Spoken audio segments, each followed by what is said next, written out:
Bienvenue dans ce deuxième rendez-vous de l'incubateur du programme Engagé pour la qualité du logement de demain. C'est un nouveau rendez-vous de 45 minutes à l'heure du café qui vous est proposé par l'Europe des projets architecturaux et urbains qui opère le programme Engagé pour la qualité du logement de demain et la Banque des territoires. Donc, on vous propose toutes les 2 ou 3 semaines jusqu'à l'été d'explorer 6 sujets qui ont été traités par l'incubateur du programme EQLD. Donc, l'incubateur du programme représente 20 projets parmi les 97 lauréats que vous voyez à l'écran avec des petits points rouges et pour lesquels des sujets ont été traités de manière approfondie. Ces thématiques font l'objet et ont fait l'objet de notes de capitalisation intitulées Notes en cube et qui mettent en lumière les problématiques posées par les porteurs de projets dans le cadre de la mise en œuvre opérationnelle de leurs expérimentations. Alors aujourd'hui, on se consacre au réemploi et on a le plaisir d'accueillir Cynthia Schutzer, qui est chargée de mission réemploi chez Cycle Up, Raphaël Bianchi, qui est responsable de la maîtrise d'ouvrage chez Aquitanis, et Étienne Brunet, qui est chef de bureau, non, non, très long, pardon, hop, chef de bureau de la performance environnementale du bâtiment et de l'animation territoriale, donc dans une sous-direction qui s'intitule Qualité de la construction à la Direction générale de l'aménagement, du logement et de la nature.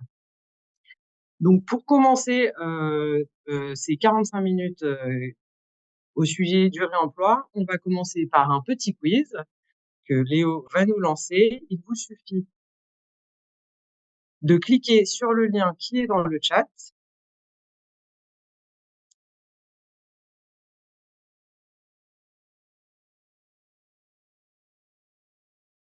Tu peux mettre le lien dans le chat? Oui, il est déjà. Non.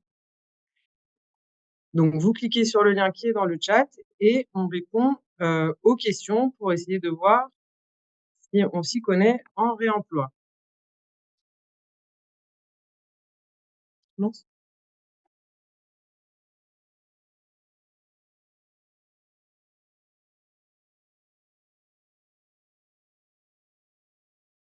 Moi, j'ai pas. Non. Et donc, la question est: quelle est la part de la production de déchets liée au BTP sur la production totale des déchets en France? Et vous avez 4 options: 25%, 35%, 50% et 70%.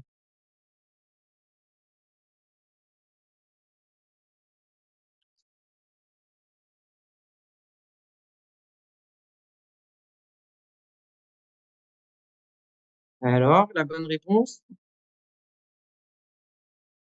Et la bonne réponse était 70%. La deuxième question est: quelle est la part des déchets du BTP qui échappe à toute valorisation? Donc, vous avez 4 choix à nouveau: 15%, 30%, 50% et 70%. À vous de jouer.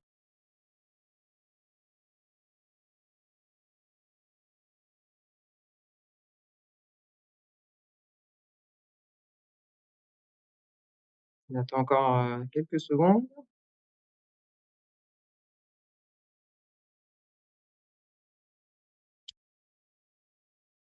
Là, il y a on est en faveur de 70%. Alors, la bonne réponse? 50%. Voilà, vous êtes pessimiste, hein. Alors, encore une autre question: quelle est la part des matériaux dans l'impact carbone d'un bâtiment? Donc, à nouveau 4 possibilités de réponse: 44%, 56%, 68 ou 80%. Et oui, vous pouvez tout à fait répondre dans le chat également si vous n'arrivez pas à vous connecter, aucun problème.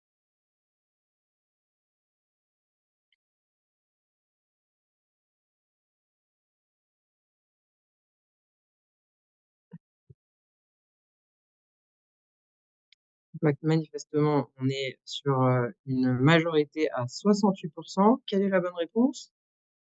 56%. Donc comme quoi, on est vraiment assez pessimiste sur l'impact des déchets et de l'impact carbone des matériaux. Et enfin, et ça c'est pour rentrer dans le vif du sujet, donc quels sont les 3 axes du réemploi? Plusieurs réponses possibles, oui, 3, hein, donc du coup.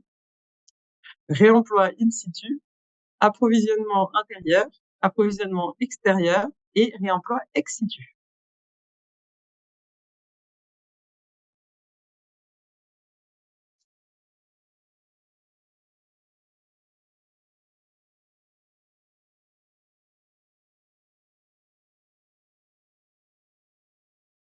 Alors, par un petit sens de déduction de la part des participants, effectivement, le réemploi in situ, comme son nom l'indique, et le réemploi ex situ sont bien des axes du réemploi. Mais après, ça se bataille un petit peu sur les deux autres approvisionnements. Et quelle est la bonne réponse? C'est bien l'approvisionnement extérieur. Et du coup, merci Léo pour ce petit jeu. On va reprendre la présentation en passant la parole à Cynthia, justement pour aller un peu plus loin sur ces sujets. Excusez-moi, je remets à la bonne diapo. Pour tout savoir justement sur ces 3 axes du réemploi. Cynthia, à vous la parole. Merci, bonjour. Alors, merci pour ces chiffres percutants qui sont une bonne introduction au sujet de la démarche de réemploi des matériaux. Donc, je suis Cynthia Schutzer, chargée de projet réemploi chez CycleUp, donc bureau d'études spécialisé dans le réemploi des matériaux. Et j'ai accompagné 4 des projets lauréats du programme QLD en collaboration avec Aegis sur le sujet du réemploi des matériaux. Donc, dans ce cadre, on a produit la note en cube numéro 2 qui présente les bonnes pratiques pour intégrer le réemploi dans un projet et quelques clés de compréhension des rôles et phasages que ça implique. Donc, on peut passer à la prochaine slide. On va commencer par poser quelques bases sur les définitions. Déjà, savoir ce que c'est que le réemploi dans le milieu de la construction. Donc, définitions qui sont issues du Code de l'environnement, article L541 1.1. Donc, on commencera par la notion de réemploi, qui implique que les matériaux ou produits ne sont pas considérés comme des déchets et qui sont utilisés de nouveau pour le même usage. Donc ça, c'est vraiment important d'avoir cette notion de non-déchet avec le terme du réemploi, qu'on distingue par le terme de la réutilisation, qui, cette fois-ci, implique le fait de passer le matériel ou produit en déchets et qu'on va réutiliser à nouveau pour un autre usage qu'on peut appeler aussi par détournement avec des traitements de type nettoyage, recoupe ou diverses prestations de retravail de la matière. Ensuite, nous avons donc cette troisième notion qui est le recyclage, un peu plus connu de toutes et tous. Là, cette fois-ci, implique que toute opération valorise un déchet aux fins de leur usage initial ou à d'autres fins. Et ça produit aussi une perte considérable donc des caractéristiques du produit initial. Donc, à bien distinguer ces 3 éléments, aujourd'hui, on va se concentrer sur le terme du réemploi, qui prendra en compte aussi la notion de réutilisation comme étant une action de réemploi, à partir du moment où les matériaux d'origine, en tout cas, ne subissent pas de pertes trop importantes de leurs caractéristiques, comme on vient de le voir. Donc, le réemploi, aujourd'hui, prend en compte ce fameux détournement par la réutilisation. On peut passer la slide juste après. Donc, dans la démarche de réemploi, on peut rencontrer 3 flux distincts à l'échelle d'une opération. Donc, à commencer par le réemploi in situ, qui implique le fait qu'on ait déjà des matériaux produits issus du site qu'on souhaite réemployer à nouveau. Donc, dans le cadre d'une déconstruction, reconstruction, rénovation, voilà, tout ce patrimoine matériel peut être réemployé in situ suivant les besoins du projet. Ensuite, on a ce qu'on appelle le réemploi ex situ, donc toujours à partir de ce fameux patrimoine de matériaux issus du projet, du chantier. Cette fois-ci, donc, on n'en aura pas forcément besoin sur le projet, donc on va retrouver certains exutoires donc à travers des plateformes de ressourcerie, des plateformes numériques, de négoce ou des reconditionneurs qui seraient intéressés pour récupérer ces matériaux dont nous n'avons plus besoin. Et pour finir, l'approvisionnement extérieur. Donc, à l'inverse de réemploi ex situ, cette fois-ci, c'est des matériaux qu'on ne possède pas sur site et qu'on viendra approvisionner à partir de chantiers environnants, le plus local possible. ou via des plateformes physiques numériques et chantiers des constructions ou reconditionneurs. Donc, ces flux sont activés en fonction du programme, suivant s'il s'agit notamment d'une construction neuve ou d'une réhabilitation, et en fonction des solutions envisagées sur le projet. Ensuite, sur la slide d'après, donc le phasage du réemploi suit celui de l'opération, donc à savoir qu'il intervient plutôt dès la phase des diagnostics lancés par la maîtrise d'ouvrage, donc afin d'intégrer le réemploi dans le programme dès le départ, et puis son intégration se poursuit tout au long des études de conception et durant le suivi de chantier. Au lancement de la démarche, donc un assistant maîtrise d'ouvrage de réemploi est nommé dans l'idéal et sera amené à dialoguer avec l'ensemble des acteurs du projet pour développer les objectifs de réemploi et les mener à bien. Donc on peut constater aussi que des actions seront à mener sur les 3 flux qu'on vient de définir, à savoir donc l'approvisionnement extérieur, le réemploi in situ et le réemploi ex situ. Donc, pour commencer la démarche de réemploi, le premier conseil qu'on aurait, c'était d'intégrer le réemploi dans toute cette phase de diagnostic lancée par la maîtrise d'ouvrage. Donc, aujourd'hui, on a une obligation en tant que maîtrise d'ouvrage de faire un diagnostic PEMD, donc produits, équipements, matériaux, déchets, depuis donc 1er juillet 2023, qui fait suite au diagnostic déchets initial et qui vient donc étoffer un peu plus cet inventaire pour permettre le réemploi futur des éléments. Et aujourd'hui, donc, on a aussi ce qu'on appelle un diagnostic ressources qui vient en complément de ce diagnostic PEMD et qui, pour le coup, n'est pas obligatoire, mais il rajoute des éléments de type photo, dimension, précision sur les types de fixation des éléments, des préconisations de dépose également et quelques premiers chiffrages dus à cette dépose. Donc, vraiment des éléments qui permettront de lancer la démarche avec beaucoup plus de clarté pour la maîtrise d'ouvrage et un premier arbitrage dès la phase de conception. Ce diagnostic-là devra faire suite au diagnostic plomb et amiante habituellement fait par la maîtrise d'ouvrage afin de bien prendre en compte les éléments pollués, le cas échéant. Et ces diagnostics peuvent être accompagnés aussi par des diagnostics à l'échelle du territoire, que ce soit pour identifier les ressources existantes ou même les exutoires. Et on peut en profiter pour faire un annuaire aussi des acteurs présents pour le chantier à venir en vue des tests de dépose, de caractérisation et de dépose soignée et remise en œuvre. Une fois que ces diagnostics sont effectués, la maîtrise d'ouvrage peut enclencher la démarche de mise en place des objectifs. Donc, il y a une stratégie de réemploi. Donc, soit elle s'appuie sur des labels qui sont déjà existants, dont on a quelques exemples ici avec Circolable, Ecocycle, NF Habitat HQE, qui prennent en compte le réemploi dans leurs critères. Donc, elle peut tout à fait viser l'obtention de ces labels et récupérer donc certains de ces objectifs réemploi. Et en plus, ou à la place, faire des objectifs sur mesure avec son AMO réemploi, suivant donc le type d'objectif souhaité, que ce soit qualitatif, quantitatif, le type de valorisation suivant le flux choisi. On peut tout à fait choisir les 3 flux à la fois. Bien choisir aussi l'indicateur, parce qu'il permettra aussi de communiquer par ce biais les objectifs clairement à la maîtrise d'œuvre et l'entreprise travaux qui seront sélectionnés. Et ensuite, définir le périmètre aussi, que ce soit par matériaux ou par l'allotissement des lots.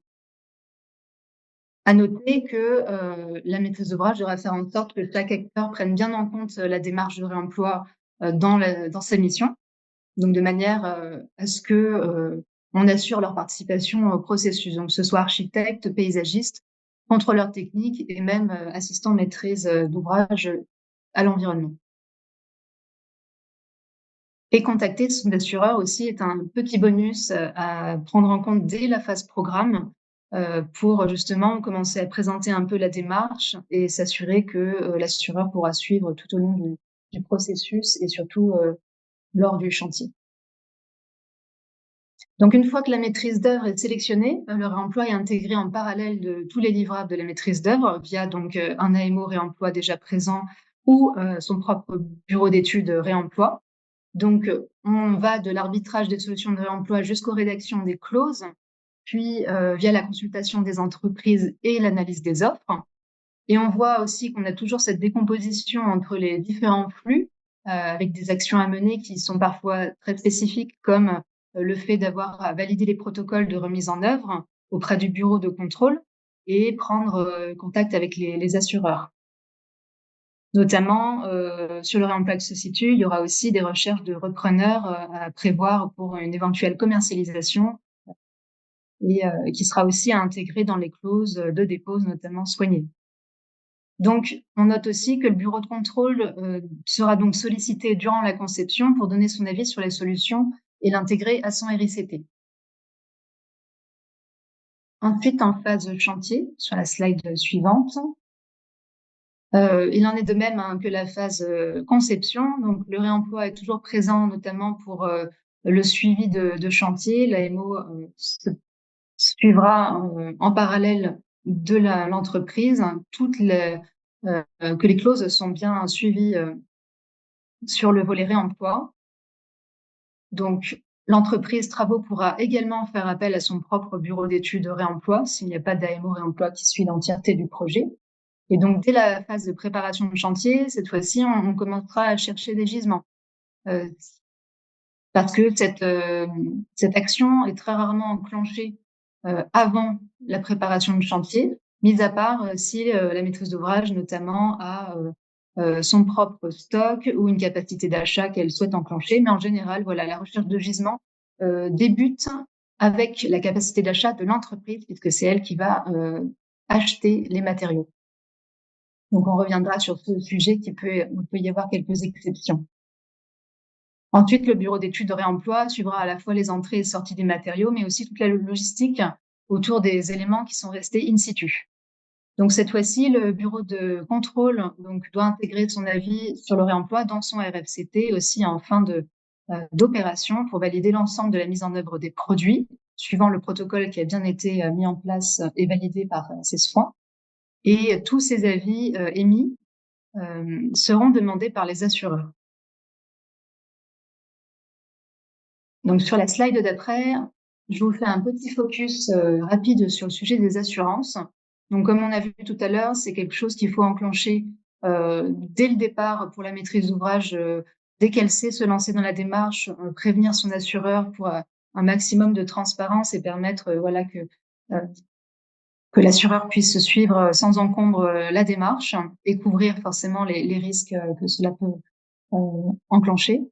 Donc, le réemploi ne nécessite pas de modification de contrat d'assurance de base, mais il est quand même conseillé de s'assurer avec donc son assureur qu'il ait bien toutes les clés en main à partir des informations suivantes. Donc, les solutions de réemploi qui sont prévues sur le projet, à bien les définir, ainsi que la chaîne de responsabilité des acteurs, savoir donc qui fait quoi, toute la requalification des matériaux, le processus validé également par le contrôleur technique, donc avec des visas que l'assureur demandera, et des attestations nominatives produites par les entreprises travaux, pareil, pour définir un petit peu leurs limites de prestation et leurs responsabilités. Après, suivant les assureurs, il peut y avoir des pièces complémentaires demandées, donc ne pas hésiter à en discuter le plus tôt possible avec lui. Donc, l'objectif de cette discussion avec l'assureur, c'est vraiment de démontrer que les mesures d'encadrement du risque sont mises en place et suffisantes. Donc, à noter qu'il est très rare quand même que les assurances appliquent une surprime. Et pour cela, il faudra bien définir donc les solutions en technique courante, si elles le sont bien en technique courante, sachant que le réemploi seul ne déroge pas à cette fameuse technique courante. Aujourd'hui, dans les DTU, le réemploi n'est pas forcément spécifié. Les produits n'ont pas à être forcément neufs non plus. Donc, à partir de ce principe, le réemploi en tant que tel ne nécessite pas d'ATEX ou n'est pas une technique non courante. Ce terme de technique courante est vraiment important pour les assureurs puisque c'est elle qui définit voilà les actions qui peuvent être couvertes ou non par l'assurance, donc à travers la liste verte de la Commission de prévention produits. Et donc, voilà, à partir du moment où le produit est en technique courante, normalement, nous ne dérogeons pas aux règles de l'art. Donc, pour faire la transition sur l'intervention de la maîtrise d'ouvrage Aquitanis qui va suivre, donc on a rencontré l'assureur d'Aquitanis sur le projet des éco-shops. Donc, la particularité de ce projet, tout à l'heure, j'en parlais un petit peu, c'était donc le fait qu'une maîtrise d'ouvrage puisse déjà se fournir en matériaux avant même la préparation du chantier. C'était le cas d'Aquitanis, donc qui possède déjà sa propre plateforme de matériaux avec ces matériaux issus de déconstruction en interne.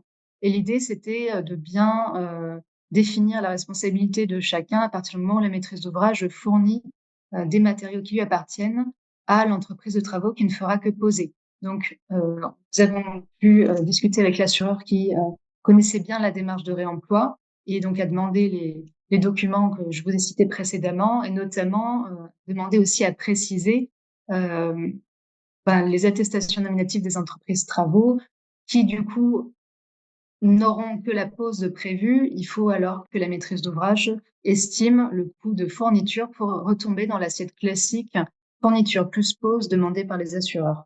Voilà, donc il y a eu toute une discussion sur ce sujet à travers le projet des éco-shops. Merci Cynthia pour cet éclairage. On a bien posé les bases sur le process pour intégrer du réemploi dans un projet. Du coup, maintenant, on va donner la parole justement à la maîtrise d'ouvrage.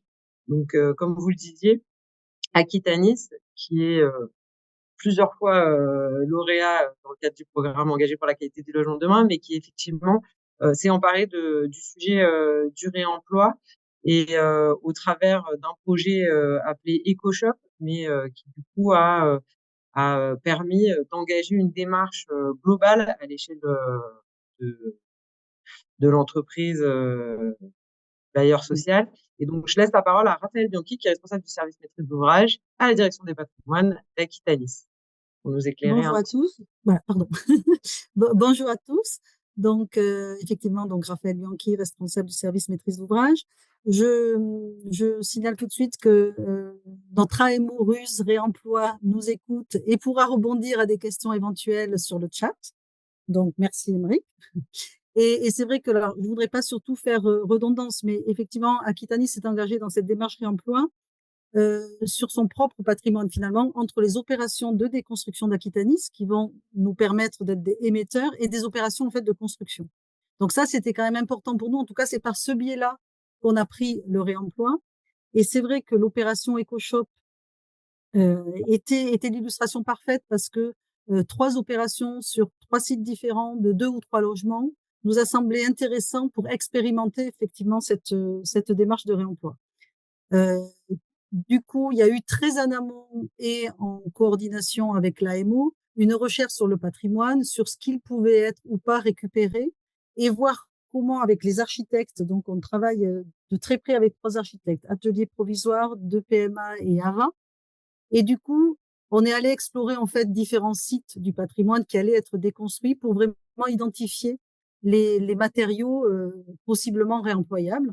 Et c'est dans cette optique-là aussi que la conception a été faite. Donc, il faut vraiment que nos maîtrises d'œuvre soient aussi agiles. Et ça, c'est important aussi quand on désigne nos maîtrises d'œuvre. Dès le début, cette agilité de se dire, oui, le projet va pouvoir éventuellement s'adapter à une charpente, par exemple, qu'on veut réemployer. Donc, du coup, effectivement, le travail en fait de l'AMO, mais comme l'a expliqué Cynthia, ça a été vraiment d'étudier en fait tout ce qui était récupérable et de refaire, d'identifier ces matériaux et de faire en fait une fiche d'identité de ces matériaux et de voir comment, au sein de ces projets, ils peuvent être réutilisables. Donc, et c'est vrai que grâce à ça, du coup, les projets ont été effectivement amendés en ce sens et nous laisse en fait la possibilité de piocher tel ou tel matériau et voir comment il pouvait être réutilisable.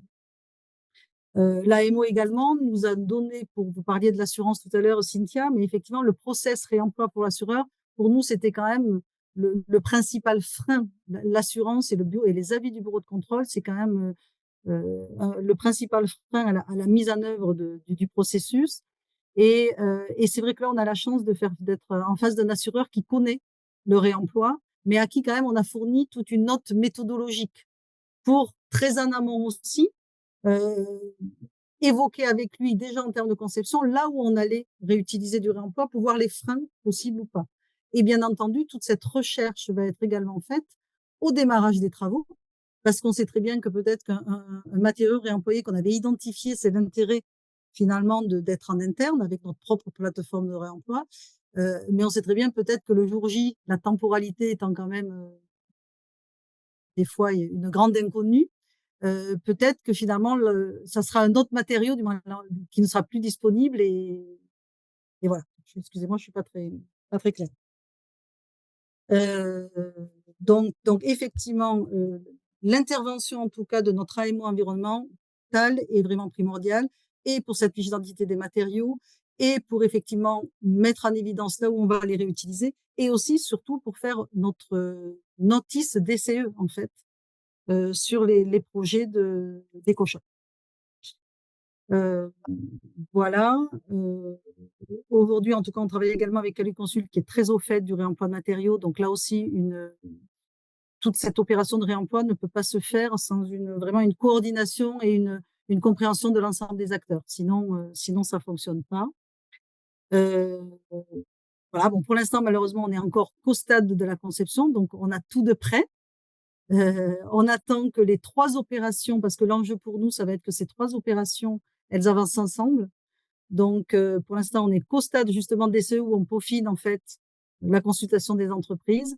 Maintenant, ça va être la mise en application. Malheureusement, je ne peux pas vous en parler encore. Donc, j'espère qu'on va réussir à faire ce qu'on souhaite. Voilà. Je sais pas s'il y a Merci d'autres Raphaël. choses. Peut-être un petit mot sur la plateforme que vous avez mise en place pour être dans une logique vraiment euh, d'économie Oui, circulaire finalement de matériaux à l'échelle du bailleur. ah, tout à fait. C'est qu'aujourd'hui, donc c'est ce que je disais au tout début, toute opération de déconstruction pour lesquelles on fait un diag PEMD bien sûr, mais surtout un diag ressources. On récupère en fait ces matériaux-là et on les dépose sur notre plateforme. Cette plateforme, dans un premier temps, elle va nous être utile pour nous, pour nos propres projets, parce qu'on va identifier des sujets, mais également, on va l'ouvrir à l'extérieur. Mais effectivement, on a la chance d'avoir cette plateforme sur Floirac. Donc, c'est une plateforme qui a vocation à ne pas être pérenne sur des années et des années, mais on profite d'un lieu vide pour l'instant pendant encore 3-4 ans pour, pour faire cette plateforme de réemploi. Donc, on a encore des sujets de permis de construire. Pour l'instant, on stocke quelque chose, mais elle va être beaucoup plus grosse. Mais pour ça, on est en train de travailler avec aussi l'urbanisme pour faire quelque chose de cohérent. Voilà. Et effectivement, cette plateforme de réemploi, on a été aidé pour pouvoir la construire et pour derrière pouvoir la gérer. Mais là aussi, on est en train, tout se fait, même chez Aquitanis, on est en train de mettre nos process. Au fur et à mesure qu'on avance, on apprend et on avance en même temps que les projets, en fait. Merci. Alors, n'hésitez pas hein, à poser des questions dans le chat sur que ça soit à Cynthia ou à Raphaël. Je vais passer la parole à Étienne Brunet pour justement faire un petit focus sur le diagnostic PEMD. Donc, la parole est à vous. Merci Lola. Donc Étienne Brunet, effectivement, je travaille au sein du ministère de la Transition écologique et de la cohésion des territoires dans une sous-direction qui traite de qualité de la construction. Je pense que tu peux passer à la première slide et je suis là pour vous parler du dispositif diagnostic PEMD, donc une obligation réglementaire qui s'impose au maître d'ouvrage pour certains travaux, qui est issue de la loi AGEC de 2020 et qui fait effectivement suite au diagnostic préexistant qui s'appelait le diagnostic déchets, qui était géré par l'ADEME depuis 2011. Et donc la volonté du législateur au travers de la loi AGEC, c'était de transformer ce diagnostic déchets en un diagnostic produits, équipements, matériaux et déchets, et en élargissant son périmètre, c'est-à-dire qu'il ne s'applique plus seulement au cas des démolitions, mais également au cas des rénovations significatives. Et pour être tout à fait complet, il a nécessité des déclinaisons réglementaires, c'est-à-dire 2 décrets qui ont été publiés en 2021. Les objectifs de ce dispositif, c'est effectivement de renforcer le réemploi et la réutilisation, ainsi que le recyclage, en passant à une vision produits, équipements, matériaux, et non plus seulement à une vision déchets. Le diagnostic, il permet de hiérarchiser les modes de traitement, hein, avec une identification des potentiels et l'identification des exutoires. Et il permet également de mettre en visibilité les gisements qui sont identifiés au travers du diagnostic. Pour rappel, les opérations qui sont concernées sont des opérations de démolition ou de rénovation significative. Donc, on considère vraiment l'opération, celle dont la surface de plancher cumulée dépasse 1000 m², ou dans un cas un peu plus spécifique, et pour résumer, les ICPE sont concernés par cette obligation. D'ailleurs, vous retrouverez pas mal d'informations sur ce diagnostic dans le lien qui est indiqué en bas de la slide. Tu peux passer à la suivante pour quelques rappels sur les définitions de ce qu'on considère dans ce périmètre réglementaire comme une démolition ou comme une rénovation significative, ce qui permet aux maîtres d'ouvrage d'identifier s'ils sont soumis à l'obligation. Le diagnostic, il est demandé en amont du dépôt de la demande d'autorisation d'urbanisme ou de travaux si elle est nécessaire, et dans tous les cas préalablement aux travaux. Après, il peut être réalisé à tout moment avant le démarrage des travaux ou la demande d'autorisation d'urbanisme. Et il s'accompagne d'un récolement qui, lui, est réalisé maximum 90 jours après l'achèvement des travaux. Concrètement, ce diagnostic, il se traduit au travers de 2 documents qui sont sous format CERFA disponibles sur les liens qui sont communiqués dans la présentation. Un formulaire CERFA qui correspond au diag avant travaux et un formulaire de recollement qui traduit le diagnostic après travaux. Ces deux documents sont soit transmis par voie électronique, soit directement remplis via une plateforme, la plateforme PEMD, sur laquelle on va revenir. Bien sûr, le ministère encourage fortement le recours à la plateforme pour remplir son obligation, c'est-à-dire transmettre le diagnostic et le recollement, plutôt que, on va dire, la voie papier, la transmission en PDF.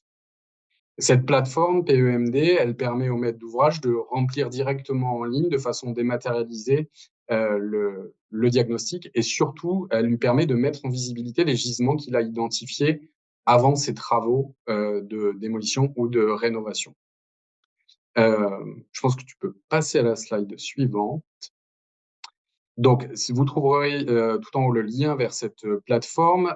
C'est le Centre scientifique et technique du bâtiment, le CSTB, qui est missionné par le ministère pour collecter les diagnostics issus de ce dispositif. Donc, cette plateforme, elle permet de remplir les documents nécessaires, c'est-à-dire le diag et le recollement en ligne. Elle permet, si le maître d'ouvrage en fait le choix, de mettre en visibilité les gisements sur une carte des gisements accessible à tous, accessible au public. Vous pourrez tester le lien vers la plateforme. Sur cette plateforme, vous allez retrouver aussi tout un tas d'informations, notamment une foire aux questions qui est très développée, très fournie, des tutoriels pour utiliser la plateforme. Et c'est aussi le point de contact si vous avez des questions sur ce dispositif. Les réponses sont formulées à la fois par le CSTB et par l'administration. Donc, ce dispositif, il est accolé à des formulaires CERFA dont vous trouverez le lien, mais évidemment, je le répète, on encourage vivement le fait de remplir en ligne le diagnostic, ce qui nous permet, nous aussi, côté administration, de contrôler l'effectivité du dispositif, et de pouvoir, à terme, générer de la donnée et de la statistique sur le traitement des produits, équipements, matériaux, déchets issus de ces chantiers-là. À titre d'exemple, après quelques mois d'activité, puisque l'obligation s'applique depuis le 1er juillet 2023, on en est à peu près à 230 opérations en cours de diagnostic sur la plateforme, et on commence à pouvoir dégager des statistiques et notamment à montrer que la valorisation ou l'élimination sont encore les voies de traitement les privilégiées, voire exclusive des ressources issues des démolitions ou rénovations significatives. C'est le petit schéma que j'ai indiqué sur la slide du milieu. Voilà, donc à votre disposition pour répondre à toutes vos questions sur ce dispositif réglementaire. Merci Étienne. Du coup, on va prendre effectivement quelques questions. Peut-être rebondir tout de suite sur sur le sujet de la mise, le porter à connaissance de l'existence des gisements.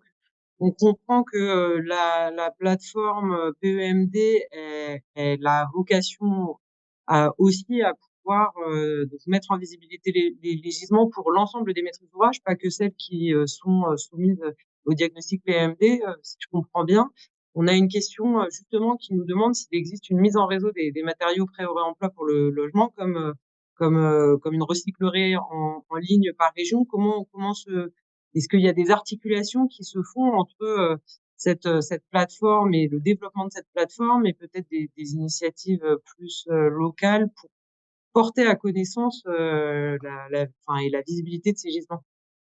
Alors aujourd'hui, effectivement, les gisements qui sont mis en visibilité sur la plateforme sont ceux qui sont issus des diagnostics PEMD, donc des maîtres d'ouvrage soumis réglementairement au dispositif, et qui font le choix de les mettre en visibilité. J'insiste là-dessus parce qu'ils ne sont pas obligés de les mettre en visibilité. Mais comme je disais tout à l'heure, le réemploi n'est en soi pas une technique non courante, puisque dans les DTU, il n'est pas spécifié que le matériau doit être neuf. Donc sur ce principe, le fait de faire du réemploi de base n'est pas une technique non courante. Mais après, ce qu'on va faire avec ces matériaux, réemploi ou non, voilà, c'est vraiment un sujet de technique courante ou non courante, mais pas du matériau en lui-même. D'accord. Parce que c'est effectivement la problématique que rencontre donc Paris Habitat avec un assureur qui associe plutôt à des techniques non courantes et donc avec des demandes d'attestation nominatives et qui, j'imagine, doivent poser un peu problème dans la mise en œuvre opérationnelle. Voilà, il faut juste bien justifier que les techniques employées sont bien courantes, avec les règles associées. Dans ces cas-là, l'assureur, une fois qu'il aura ses preuves, pourra reclasser ça en technique courante. Mais c'est là où la qualification du matériau réemployé par l'assistant AMO est très importante aussi, et la validation auprès du contrôleur technique, pour que l'assureur le prenne en compte. Ça peut être de la technique courante, mais le matériau ne peut pas être employé partout non plus pour respecter la réglementation et du coup être validé par notre assureur. C'est là en fait la distinction. C'est de la technique courante certes, mais attention, un bloc-porte, effectivement, si ça touche à la sécurité incendie, ça va être déjà plus compliqué. Voilà, c'est sa mise en œuvre en fait Voilà. qui peut générer cette technique non courante, mais le matériau en lui-même, non. Merci. Alors, on a une question peut-être que vous avez abordé un peu en filigrane, Raphaël, sur les architectes. Donc, vous avez parlé d'un besoin d'agilité des maîtrises d'œuvre. Et donc, on a une question sur comment former les architectes, comment être plus intéressé par cette nouvelle aussi façon de concevoir avec le réemploi. Alors, moi, je ne vais pas pouvoir répondre à comment former les architectes, mais effectivement, c'est déjà travailler avec des Comment architectes. les embarquer Voilà, déjà quand nous, on consulte, en tout cas en tant que maîtrise d'ouvrage, on va mettre en avant cet aspect-là de réemploi, dont l'ambition va être plus ou moins importante, peut-être selon des projets. Mais c'est vrai que du coup, en tout cas, c'est un critère important. Et après, c'est les aider aussi par le biais d'un AMO et les aider aussi à réfléchir autrement, en fait. Ça va être peut-être ça. Et surtout, la conception, alors selon moi, hein, je ne dis pas que c'est une vérité, la conception va être importante et l'identification de matériaux réemployables aussi. Mais encore une fois, ça s'arrête pas là. Ça va être dès le démarrage du chantier et en coordination avec les entreprises que le travail va se faire. La manière dont on va réutiliser finalement le gisement qu'on a identifié il y a 2 ans mais qui n'est plus là. Ah ben, on a une autre opportunité qui peut effectivement faire modifier à la marge le projet. C'est en ça en fait que je parlais vraiment d'agilité. Je pense que les formés, ils vont se former avec nous et on va être tous être, je pense que la démarche est lancée quand même maintenant. Heu, voilà, je pense que beaucoup sont maintenant désormais quand même intéressés. Mais les maîtrises d'ouvrage, voilà, on a surtout notre rôle d'appuyer, d'insister et d'arriver nous aussi à avoir une méthodologie d'approche, de conception avec eux pour arriver à être efficient. Voilà, je sais pas si ça répond vraiment, Tout mais à fait. il y a pas d'architecte autour de la table. Non, non, mais il est 14h14, donc mon rôle est de dire que nous allons nous arrêter là. Mais merci beaucoup pour ces éclairages. Donc vous pourrez retrouver beaucoup de ces éléments dans la note en cube qui est disponible sur l'espace ressources du programme engagé pour la qualité du logement de demain. Vous avez le QR code qui s'affiche à l'écran. On continue à travailler sur des éléments de capitalisation des solutions qui sont proposées par les porteurs de projets lauréats du programme et on analyse les potentiels de réplicabilité et on présentera, et c'est donc aussi tous ces sujets qu'on essaye d'aborder lors de ces webinaires. Mais on en présentera aussi des premières analyses lors du prochain workshop national du programme engagé pour la qualité du logement de demain, qui se tiendra le 28 mai à la Cité de l'Architecture et du Patrimoine à Paris. Donc, n'hésitez pas à nous rejoindre si vous êtes intéressés. Il y aura notamment un focus sur les filières de matériaux bio et géosourcés et de réemploi. Voilà, vous avez aussi à l'écran les prochains rendez-vous qui sont des rendez-vous de l'incubateur, toujours sur un format de webinaire de 45 minutes. Et évidemment, vous pourrez retrouver ces échanges sur notre site, sur la chaîne YouTube du programme. Et si nous n'avons pas répondu à certaines questions, nous nous assurerons de les transmettre en ligne. Donc, pas d'inquiétude. Merci beaucoup à nos intervenants d'avoir joué le jeu de ce temps contraint d'intervention et très bon après-midi à tous. Au revoir. Au revoir.